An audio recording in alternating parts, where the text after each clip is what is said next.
გამარჯობა.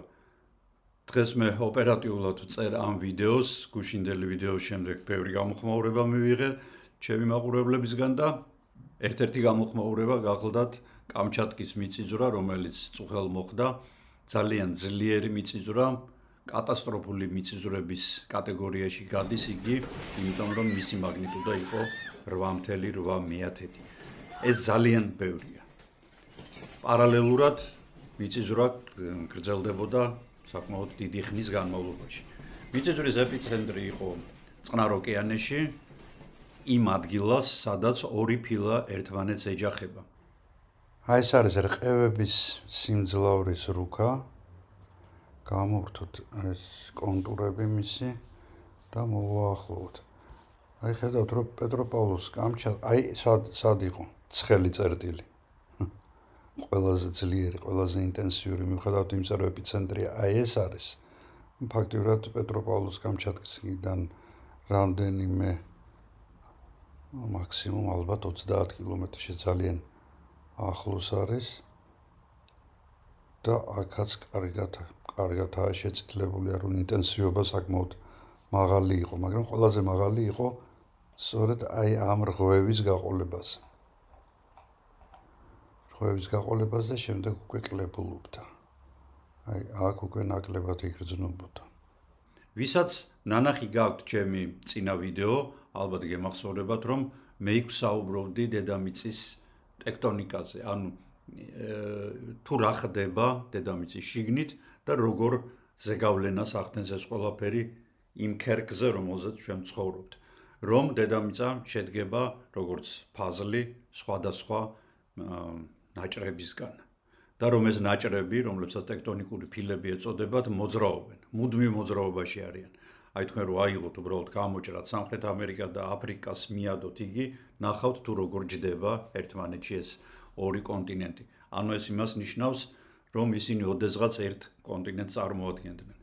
სხვაებიც, რა თქმა უნდა, იქ იყო ლავრაზია, პანგეა, რა ვიცი, ზოგჯერ მთლიანად ერთი კონტინენტი კეთდებოდა, ცალკე იყო უზარმაზარი პანტალასა, ან ტეტისი, ოკეანე. ანუ მუდმივი მოძრაობა არის როგორც როცა ცილდებიან ერთმანეთს ფილები, ამ დროს წარმოიქმნება აი ეს რღვევები, რომლიდანაც ამოდის ვულკანები, მიწისძვრები, აი ამ ადგილას ხდება.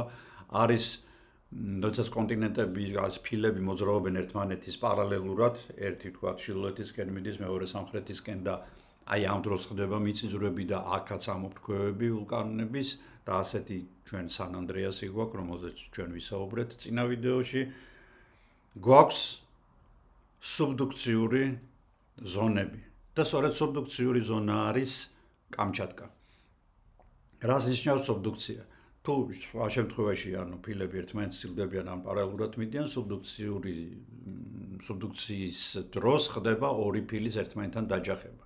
კერძოდ, ერთმანეთს დაეჯა აქ ამ ადგილას და კიდევ მთლიანად გაყოლებაზე და აი აქ თქვენ კარგად ხედავთ თუ როგორი ფსკერი არის წყნარ ოკეანეში, ანუ აშკარად ეთყობა რომ აი ამაზე დევს ყველა ის კუნძული და ის ადგილი, რომელიც ძალიან აქტიურია სეისმურად, სადაც არის უამრავი მიწისძვრები ხდება და პარალელურად არის ვულკანები და სუბდუქცია, ესე წინა ვიდეოში მე ავხსენი, ორი ფილის დაჯახების ადგილი, ანუ როდესაც ორი ფილა ერთმანეთს აწვება. ჩვენ როდესაც ჰიმალაებზე ვსაუბრობთ, უნდა გვახსოვდეს ყოველთვის, რომ ეს არის ინდოეთის სუბკონტინენტის, ასე ეწოდება, ფაქტიურად ეს ცალკე კონტინენტი იყო, გიგანტური და ევრაზიის კონტინენტის დაჯახების შედეგი. ამ დაჯახების შედეგად ინდოეთის ფილა შევიდა ევრაზიის ფილის ქვეშ და როგორც აი ამოწია პამირი და ჰიმალაები და ასე შემდეგ. და მესამე ტიპის, რომელიც სწორედ მოხდა კამჩატკაზე წუხელ. ეს გახლავთ სუბდუქცია. სუბდუქცია, როდესაც ორი ფილა ერთმანეთს აწვება. ამ შემთხვევაში აწვება წყნარი ოკეანის გიგანტური ფილა და ყველამ ვინც ამ წყნარი ოკეანის ფილის ნაპირებზე ცხოვრობთ, აი ამ სანაპიროებზე უნდა იცოდეთ, რომ თქვენ ხართ დედამიწის ახალი იერის ჩამოყალიბების მოწმეები, იმიტომ რომ ეს ფილა არის ძალიან აქტიური და იგი მუდმივად მიცურავს კონტინენტური ფილების ქვეშ და წარმოქმნის ვულკანებს, აი სწორედ ამ სუბდუქციის დროს, ანუ როდესაც ერთი ფილა მეორეს ქვემოთ ჩადის და როგორც წესი ეს არის ოკეანური ფილები, ჩადიან კონტინენტური ფილების ქვეშ, აი ამ ჩასვლის მომენტში და აი ამ კონტაქტის ადგილას ხდება კუნძულების წარმოქმნა, ვულკანური კუნძულების წარმოქმნა, როგორიც არის მოყოლებული ალეუტის კუნძულებიდან ჩამოყოლებული მთელი აი ეს ცეცხლოვანი რკალი, რომელზეც მე წინა ვიდეოში ვისაუბრე, რომელშიც შედის ასევე სამხრეთ ამერიკის სანაპირო, ჩრდილოეთ ამერიკის, ალეუტის კუნძულები, კამჩატკა, კურილები, იაპონია, ინდონეზია, ფილიპინები, რა ვიცი, ეს მთელი წრე არის უზარმაზარი. აქ მუდმივად ხდება მიწისძვრები, მუდმივად ხდება ძლიერი ამოფრქვევები, მე გითხარით, რომ 90% მიწისძვრებისა, ძლიერი მიწისძვრებისა გუშინდელ ვიდეოში ზუსტად ხდება აი ამ წრეში თქო და ზუსტად მოხდა კიდეც. რა მოხდა კამჩატკასზე? აქ გახლავთ ევრაზიის ფილის გიგანტური ფილაა ისიც, ერთ-ერთი პატარა ნაჭერის, აი დიდი ტორტი რო აიღოთ და იმისგან ერთი პატარა ნაჭერი რო გამოჭრათ.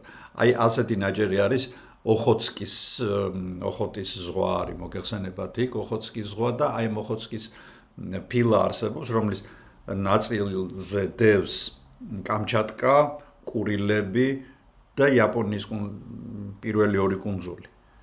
ეს პატარა შედარებით პატარა ფილაა. აი ამ ფილის ქვეშ ხდება წყნარი ოკეანის ფილის ჩაცურება. და აი ამ ჩაცურების მომენტში ხდება ენერგიების გამოთავისუფლება. ხახუნი მოგეხსენებათ, ამ დროს ხახუნი წარმოიქმნება, რაღაც ეს ხო არ არის რაღაც ჩემი ხელი, ეს არის წარმოუდგენელი ზომის და ფართობის და მასშტაბის მოვლენა. აი ასეთი განმუხტვები როგორც თქვი არსებობს და მე ამ განმუხტვების მოწმე ვარ თავად, იმიტომ რომ მიცხოვრია კამჩატკაზე, ექსპედიციაში ყოფილ ვარ 2 თვის განმავლობაში და აქ მუდმივად 0.5, 0.1, 1.5 მაქსიმუმ 2 მიწისძვრა თითქმის ყოველდღე ხდება. მოგეხსენებათ, აქ უამრავი ვულკანებიც არის, რომლებიც ძალიან აქტიურებია და აი ბოლო მონაცემებით ერთ-ერთმა ვულკანმა კლიუჩევსკაიას სოფკამ გაიღვიძა და Facebook-ში ვნახე პანიკა ატეხილი, მოკლედ ღმერთი გვჯის, არავინ არ სჯის ხალხო, ვიცოდეთ, სად ვცხოვრობთ. ვცხოვრობთ ცოცხალ პლანეტაზე, რომელიც მუდმივად შემოგთავაზებს რაღაც სიურპრიზებს. ეს სიურპრიზები ყოველთვის სასიამოვნო არ იქნება. და ამაზე მე ყველა გადაცემაში ვსაუბრობ თითქმის. ამიტომ არავინ არავის არ სჯის, ნუ გეშინიათ ნურაფრის. დედამიწა ცოცხალია, მიწისძვრები იქნება, ვულკანები ამოიფრქვევა, წყალდიდობებიც იქნება და სიტყვაც მოვა. მაგრამ იქნება კარგი ამინდები და დაიწერება კარგი მუსიკა და დაიწერება კარგი წიგნები. ასე რომ არ გინდათ რა ეს ფақط პანიკები, მეორედ მოსვლა, მეხუთედ გადასვლა, მსგავსი არაფერი არ ხდება. და მოხდა რა?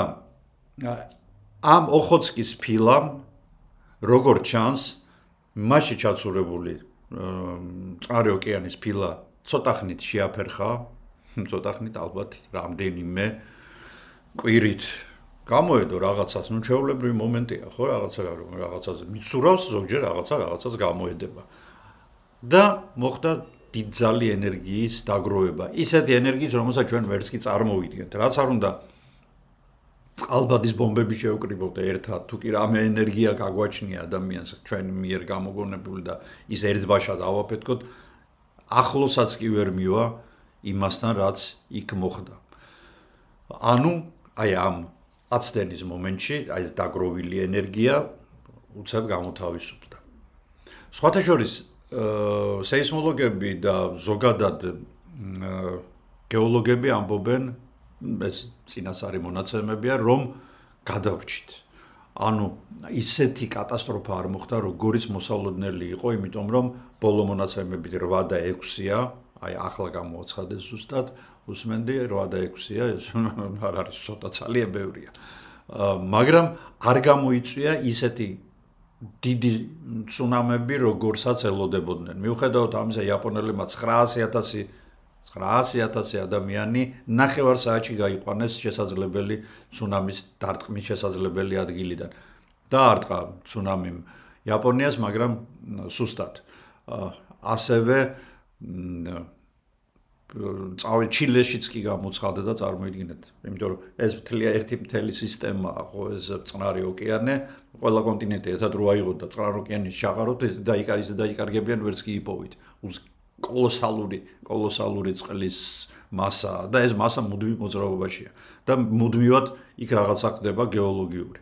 და იქაც კი გამოცხადდა, კალიფორნიაზე და ალასკაზე და ალეუტის კუნძულებზე აღარაფერს ვამბობ, მაგრამ არ მომხდარა ისეთი ცუნამი, როგორცაც ელოდნენ. რატომ? იმიტომ რომ როგორც ჩანს, ეს წინასწარი მონაცემებია, რამდენიმე საათი მომხდარია მიწისძვრა, როგორც ჩანს მოხდა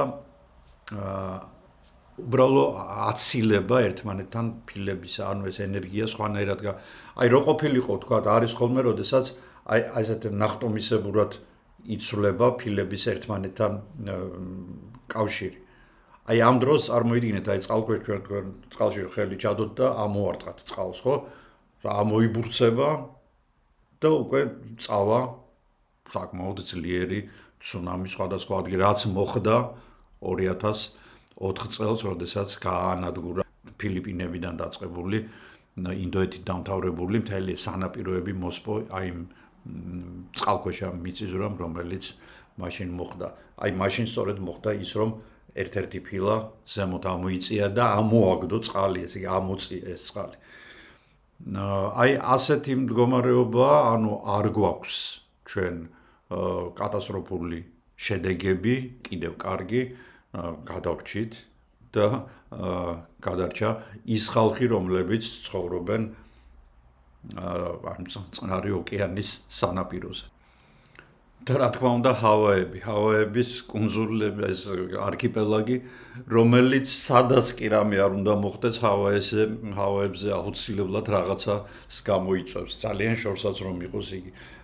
კიდევ არის დიდი წყება კუნძულებისა, ეგრეთ წოდებული მარჯნის კუნძულები, ატოლები, რომლებიც წყლის დონიდან და წყლის ზედაპირიდან 2-3 მეტრის სიმაღლეზე არიან მაქსიმუმ.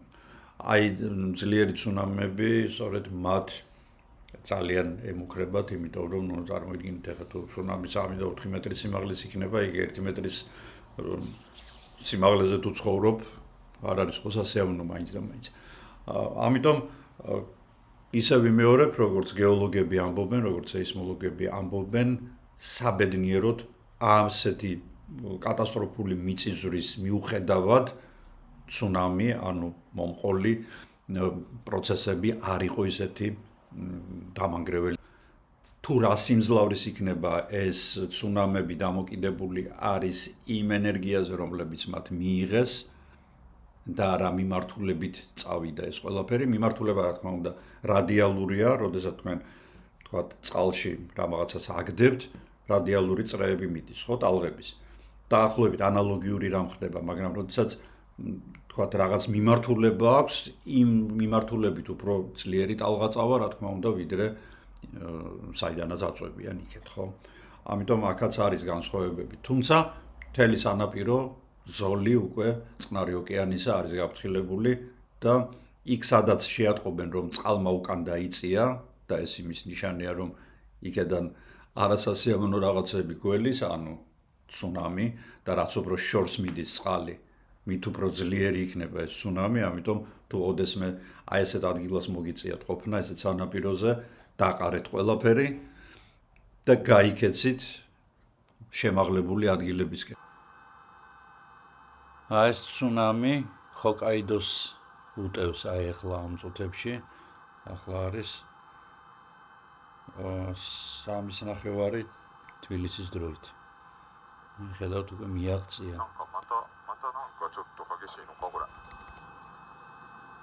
მიაღწია ჰოკაიდომდე. მე ძალიან ხშირად მეკითხებიან ხოლმე თუ რატომ ძლიერდება ტალღა და უფრო მაღლდება ნაპირთან, ვიდრე ის არის ოკეანის სიღრმეში. მართლაც თქვენ რომ გემზე ან ნავზე იყო და შუა ოკეანეში ცუნამი მოგიწროთ, თქვენ ფაქტიურად ვერც კი იგრძნოთ. რაღაცა აიწევა თქვენი გემი მაღლა, ნავი და მეტი არაფერი. მაგრამ როგორც კი ცუნამი მიუახლოვდება, აი ხედავთ თქვენ ნაპირს უახლოვდება, იგი მომენტალურად იწყებს აწევას. რატომ? იმიტომ რომ მას საკმაოდ მაღალი სისწრაფე აქვს. და ოკეანეში იგი ყოველგვარი წინაღობის გარეშე მოძრაობს. როგორც კი იგი ნაპირს უახლოვდება, აი პირველი ტალღა რომელიც მოდის, ის რა თქმა უნდა მუხრუჭდება ნაპირთან. მას წამოეწევა უკნიდან ის ტალღა, რომელიც მას უკან მოსდევს. იმ ტალღას მეორე მესამე ტალღა წამოეწევა, იმას მეოთხე და აი ესეთნაირად ერთმანეთს ზრდიან თითქოს ეს ტალღები და ამიტომაც უკვე ნაპირზე აი თქვენ ხედავთ როგორი ტალღებია უკვე ესეთი ძალიან მაღალი ჯერჯერობით არ ჩანს ვერტმფრენიდან იღებენ, მაგრამ ყოველ შემთხვევაში ტალღები იმაზე მეტია, ვიდრე ნორმალურად უნდა იყოს. სხვა შეურჩეულებრივი ტალღებიც ანალოგიურად, აი თქვენ იცით რომ თქვა იგივე ზვირთცემა ზღვაზე როცა ხართ, ნაპირზე უფრო იგრძნობა, ვიდრე თქვა წყალში. აი თქვენ თუ აი ზვირთცემის ნაწილს გაცდებით, ანუ წყალში სიღრმეში შეხვალთ, იქ უკვე თქვენ იმდენი საფრთხე არ გემუქრებათ. აი საფრთხე არის სწორედ შტორმის დროს განსაკუთრებით იმ ადგილას, სადაც ტალღა მიახლოებული არის ნაპირთან. ამიტომ ყოველთვის ეცადეთ თუ თქვენ თქვათ გაგიტაცათ წყალმა ან შტორმი დაიწყო და თქვენ სიღრმეში იყავით წყლის, ჯობს იქ დაელოდოთ მაშველს, ვიდრე დამოუკიდებლად დაიწყოთ გამოსვლა, იმიტომ რომ აუცილებლად თქვენ აი ეს ტალღა, აი თქვენ ხედავთ, როგორ საკმაოდ მაღალი ცუნამია, როგორც ხედავთ და აი ხედავთ, როგორ წამოეწია ერთი ტალღა მეორეს, მეორე მესამეს და როგორ იზრდება ნელ-ნელა ნაპირთან მოახლოებასთან ერთად მათი სიმაღლე. და რა თქმა უნდა ძალაც, იმიტომ რომ ეს წყლის მასა ძალიან სწრაფად მოძრაობს. აი რა სისწრაფით მოდიან ტალღები თქვენ ხედავთ, ხო ერთმანეთს აჯდებიან თითქოს. აი უკანა მხარეს თითქმის არაფერი ჩანს, თითქოს არც კი იზრისო ზღვაო, მაგრამ როგორც კი ტალღები უახლოვდებიან ნაპირს, აი უკვე მათ ესეთი ფორმა აქვთ. ეს ძალიან გრძელი ტალღებია სხვათა შორის. ახლა წარმოიდგინეთ, მთელს ატლანტიკურ ოკეანეში გამოცხადდა განგაში, ცუნამის განგაში. აი ახლა ძალიან კარგად ჩანს. ახლა ამ ხედიდან თუ როგორ ეწევა ერთი ტალღა მეორეს, მეორე მესამეს და აი ესეთნაირად ერთმანეთს ზრდიან ისინი. აი ეს ძალიან კარგი კადრია ახლა კიდე. და ისიც საინტერესოა, რომ პრობლემები არის სწორედ ზღვაზე და ხმელეთზე თითქმის. ხმელეთთან წყდება ისინი თითქოს. აი ეს დამბებია, რომლებიც ცუნამის საწინააღმდეგო.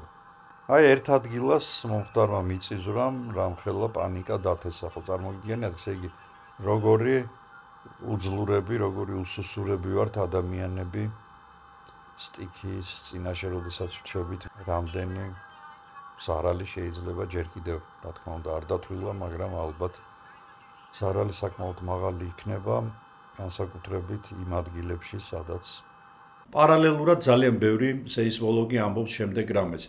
20 ივლისს მოხდა დაახლოებით 6.5 მაგნიტუდის მიწისძვრა, საკმაოდ ძლიერი მიწისძვრების სერიაში გადის, კატასტროფულებში არა, მაგრამ ისე როგორც თქვა 8.5-იანი. მანამდე იყო სერიები, ანუ პრეშოკები, მიწისძვრების მთელი სერია იყო. როგორც ჩანს, ამ ადგილას არის ძალიან სერიოზული პრობლემები, ანუ ენერგიის დაგროვებასთან დაკავშირებული. და არ არისო გამორიცხულიო, რომ კიდევ ერთი მიწისძვრა მოხდეს, ან მოხდეს კიდევ სერია მიწისძვრებისა, საკმაოდ ძლიერი მიწისძვრებისა და უკვე ეს მიწისძვრები არ იყოს ისეთი ნაკლებ ზიანის მომტანი, როგორიც აღმოჩნდა აი ეს მიწისძვრა. დაველოდოთ, არავინ არაფერი იცის, იმიტომ რომ მე 1000 ჯერ მაქვს ნათქვამი, 1000 ჯერ აქვს ნათქვამი სეისმოლოგებს თუ ჩემი არ გჯერათ და ჩემი სტუმრების რომლებიც მე მყავს ხოლმე მოწვეული აგერ არის ხელოვნური ინტელექტი კითხეთ, აგერ არის Google-ი კითხეთ და მეზობლის და ან მარშრუტკაში გაგონილს კი ნუ დაუჯერებთ მეცნიერებს. ვერ ხერხდება ჯერჯერობით მიწისძვრების პროგნოზირება, მაგრამ რაც ხერხდება, ეს არის რომ მიწისძვრის შემდეგ, თქვათ, შეგვიძლია ჩვენ რაღაც გავაკეთოთ, როგორც თქვათ, იაპონელებმა აღიზნეს 1 მილიონი ადამიანი თითქმის. თუმცა საბედნიეროდ არაფერი მომხდარა. თუმცა ისევ ვიმეორებ და ისევ გეოლოგებს ვეყნობი, არაფერია გამორიცხული. შეიძლება კიდევ მთელი სერიები მოყვეს ძლიერი მიწისძვრების. მაგრამ მეორე ვარიანტია ის უფრო მეტი შანსია ამისა, რომ იქნება aftershock-ები, ეგრეთ წოდებული ყოველთვის ძლიერი მიწისძვრის შემდეგ ნარჩენი ენერგიები ნელ-ნელა თავისუფლდება და ეს aftershock-ი, ანუ შემდგომი დარტყმები, ესე პირდაპირ ვთარგმნოთ, ზოგჯერ შეიძლება მთელი წელიც კი გაგრძელდეს. ისინი არ იქნება ისეთი სიმძლავრის, როგორც მთავარი მიწისძვრა იყო, მაგრამ იქნება და თუ თქვა დაზიანებულია შენობა, მოყანყალებულია ძლიერი მიწისძვრის დროს, უკვე aftershocks პატარაც რომ იყოს იგი და იმის ნახევარი და მეოთხედიც რომ სიმძლავრეც რო კონდეს, რაც მთავარი მიწისძვრას კონდა, ის დაანგრევს უკვე. მაგრამ ისევე მეორებ, ეს არის უკვე მშენებლობაზეა დამოკიდებული და კიდევ ერთხელ ვიმეორებ, მიწისძვრა ადამიანს არ კლავს. ადამიანს კლავს შენობა, რომელიც ინგრევა მიწისძვრის შედეგად და რომელიც თავზე ეცემა იმ ადამიანს, რომელიც ამ შენობაში, ამ უხარისხო შენობაში ცხოვრობს. ავსტრალიაც ფაქტიურად დაუსახლებელია, იმიტომ რომ აი ეს ნაწილები აბსოლუტურად უნაყოფოა და ამ უნაყოფობას სხვადასხვა განსაზღვრავს ის, რომ აქ არ იყო ვულკანები. ვულკანური ზონა არის მხოლოდ სანაპიროებზე და აქედან გამომდინარე, იქ სადაც ვულკანებია, იქ ყოველთვის უფრო ნოყიერი მიწაა. და რადგან ავსტრალიაში ვულკანები ფაქტიურად არ იყო, ან თუ იყო ძალიან დიდი ხნის წინ, აი ეს ადგილები მიუხედავად იმისა, რომ გენიალური განლაგება აქვს ავსტრალიას, აბსოლუტურად დაუსახლებელია, იმიტომ რომ არის მწირი ნიადაგიც არ ქვია, ეს არის უდაბნოები, რომელშიც პრინციპში არაფერი არ იზრდება, სწორედ იმის გამო, რომ აქ ვულკანური აქტივობა ძალიან დიდი ხნის წინ დამთავრდა. ასე რომ ვულკანების სიცოცხლეც არის და სიკვდილიც. მედალს, როგორც იტყვიან, ორი მხარე აქვს. რაც შეეხება გავლენას მოახდენს თუ არა ის კავკასიაზე. რა თქმა უნდა, რაღაცეებს შეცვლის, რა თქმა უნდა, ჯერ ერთი იქ ძალიან კარგად ჩანს ერთ ადგილას აი ამ ვიდეოში, რომ მიწა აშკარად 1-2 მეტრით სადღაც გაიწია მიწამ.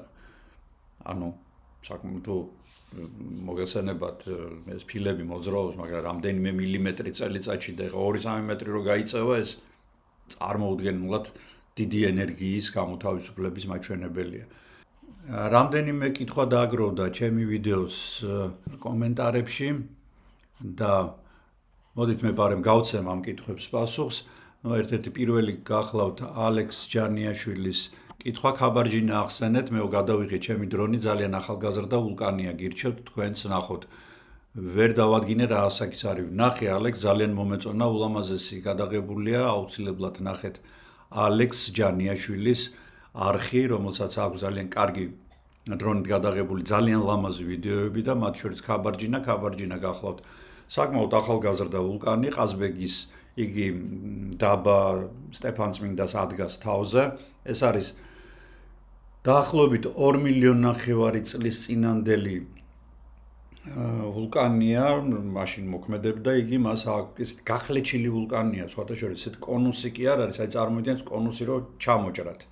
და აი ეს ფაქტიურად ჩვენ ჭრილს ხედავთ აი ამ ვულკანის, როდესაც სტეფანწმინდიდან უყურებთ და მას ეს გამოტანის კონუსებს ეძახიან, როდესაც ჩამოქცეული მასა კონუსის სახით არის თითქმის თერგამდე ჩასული, საკმაოდ დიდი მასაა ეს, გიგანტური მასაა და ნუ მოგეხსენებათ ყაზბეგის აი ეს მიდამოები, თვითონ მყინვარწვერი მიძინებული ვულკანების სიაში გადის, ეს არ არის ჩამქრალი ვულკანი, მას აქტივობები ახასიათებს და ამ აქტივობების ნახვა თქვენ შეგიძლიათ თუ შეხვალთ თრუსოს ხეობაში, ადრე უფრო კარგად ჩანდა და მე ამის შესახებ პატარა ვიდეო მაქვს და აუცილებლად ნახეთ, აი ამ ფმულით და შემდეგ უკვე მოხდა ის, რომ ერთ-ერთმა გუბერნატორმა, მოდით ვიტყვი სახელს და გვარს, ეს გახლავთ ვასილ მაღლაფერიძე, რომელიც დღეს საზოგადოებრივი არხის დირექტორიც გახლავთ.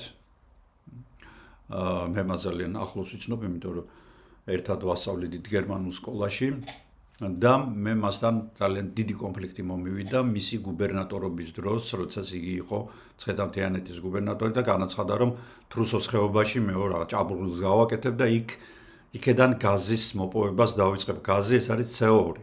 CO2, რომელიც გამოიყენება მაგალითად ბორჯომის დასაგაზიანებლად, იქ კოკა-კოლასი და ასე შემდეგ, ხევი აყვავდება.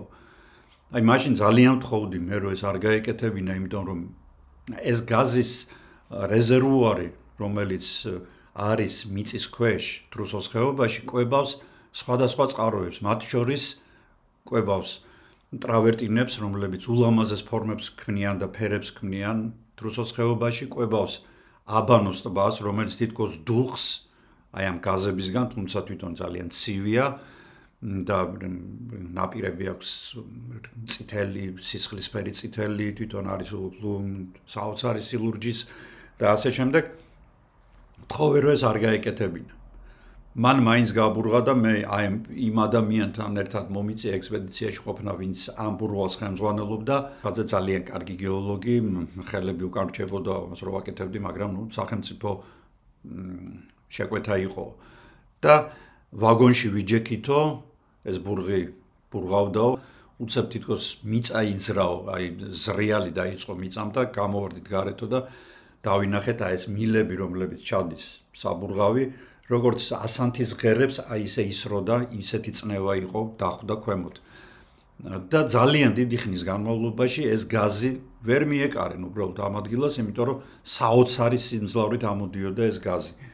და როცა საბოლოოდ ჩაკეტეს, ახლა ვინც ხარ თრუსოს ხეობაში ნამყოფი ბოლო წლებში და მანამდე ვინც ხართ ნამყოფი, სანამ ეს ჭაბურღილი გაკეთდებოდა, ძალიან დიდ განსხვავებას დაინახავთ. ჯერთი ტრავერტინები მოკვდა, აი ეს ულამაზესი ვარდისფერი, სპილოზულისფერი, თეთრი, ქათქათა თეთრი და ეს ულამაზესი კირის და კალციტის ნაღვენთები აღარ არსებობს, გაშავებულია, მკვდარია, იმიტომ რომ ის გაზი, რომელიც ნელ-ნელა გამოდიოდა, ერთბაშად გამოვიდა, დაიცალა. აბანოს ტბა თითქმის აღარ დუხს, რაღაც პატარ-პატარა ბუშტებს უშვებს, მაშინ როცა თითქოს გეიზერებს უშვებდაო და აი ესე ერთი ადამიანის, ან თქვათ, კარგით 10 ადამიანის უგუნურმაქმედებამ დაღუპა ჩემი აზრით კავკასიაში ყველაზე ლამაზი ხეობა. ნუ ეს ხა მოვაყოლე მე ამ ამბავს, მაგრამ უბრალოდ ქაბარჯინასაც მოვაყოლე და მინდოდა მეთქვა, რომ აი თრუსოს ხეობაში თუ შეხვალ, თქვენ ნახავთ იქ ვულკანურ გამოვლინებებს, დიახ.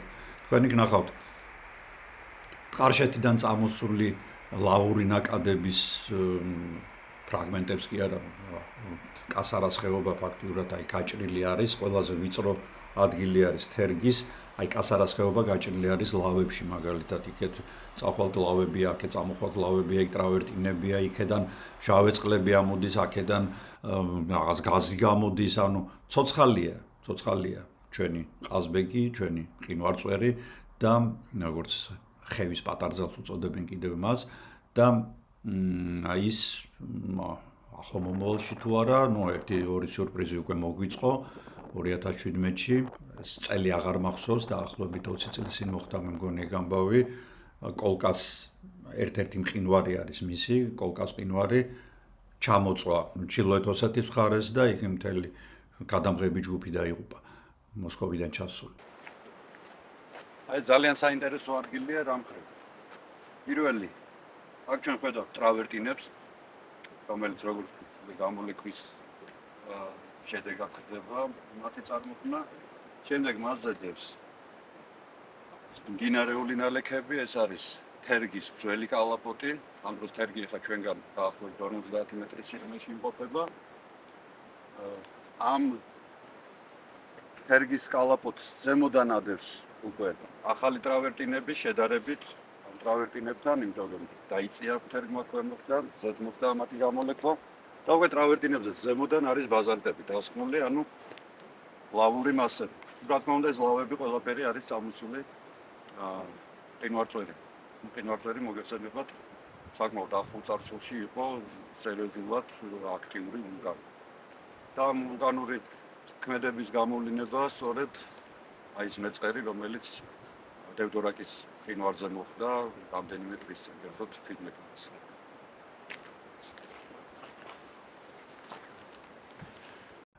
ბირთვი არ არსებობს, ასე მგონია, თორე დააშრობდა ყველა ოკეანეს, გადაბუგავდა დროის განმავლობაში ყველაფერს.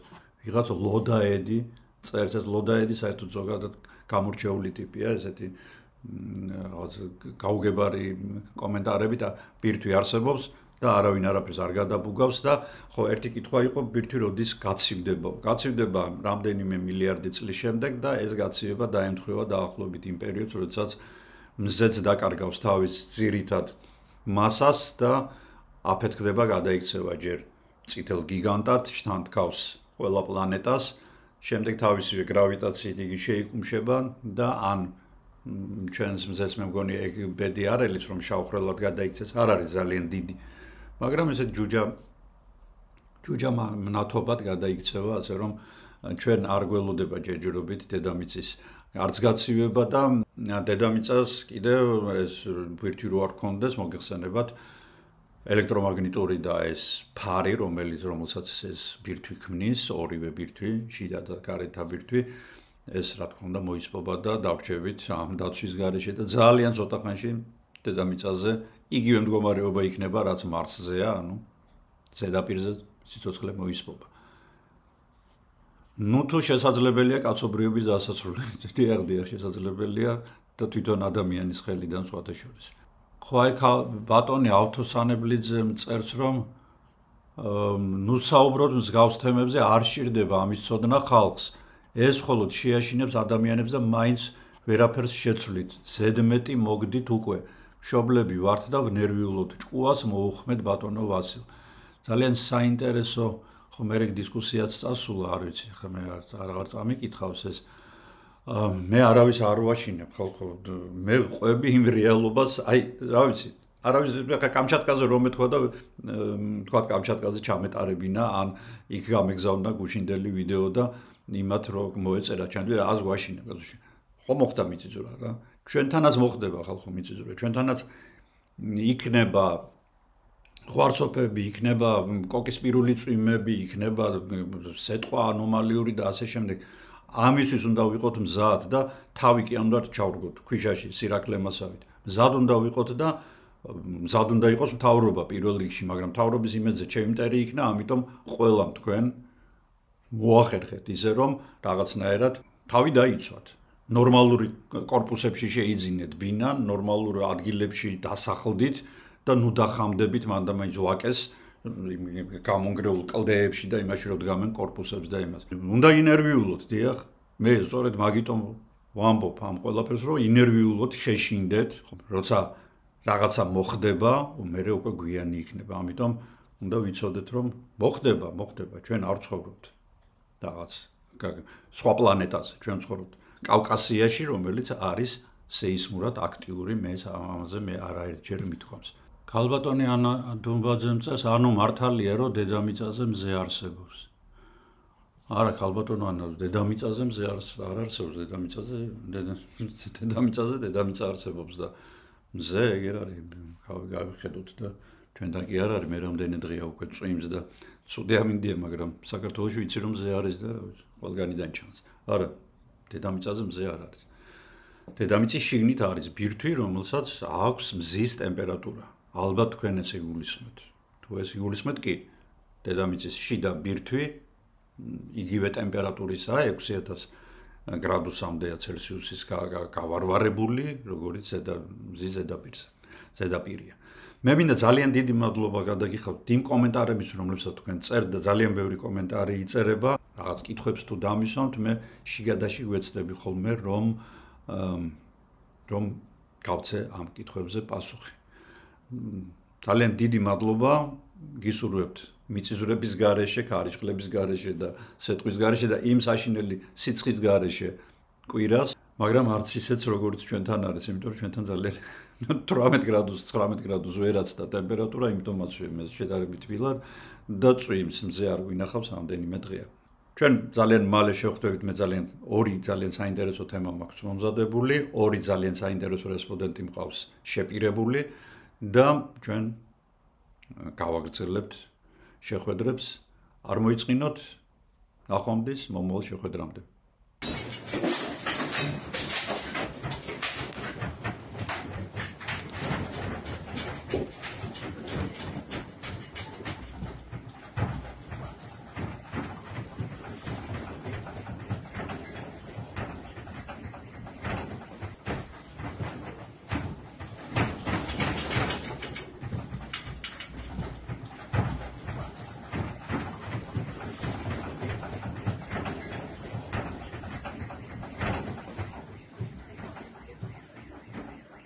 Блять, упал.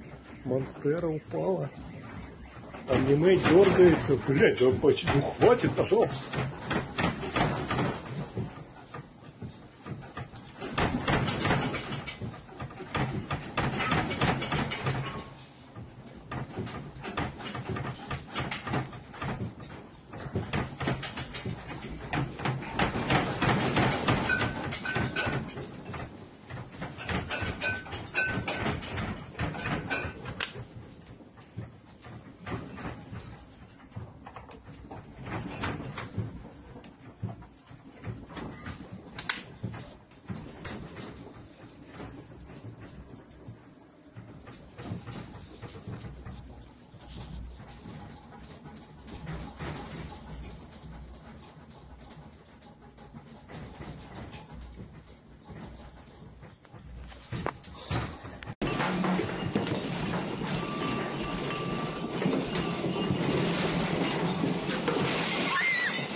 かなり潮が引いてきてます。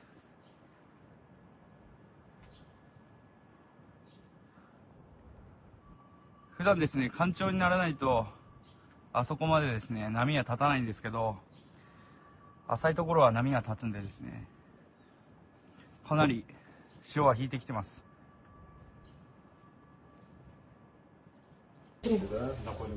Антон, смотри, что там. О, смотри, что. Так.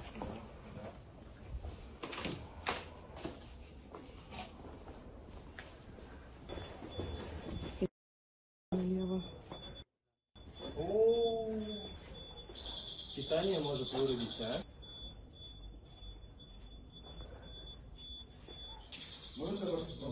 Аж страшно находиться здесь. Все, давайте.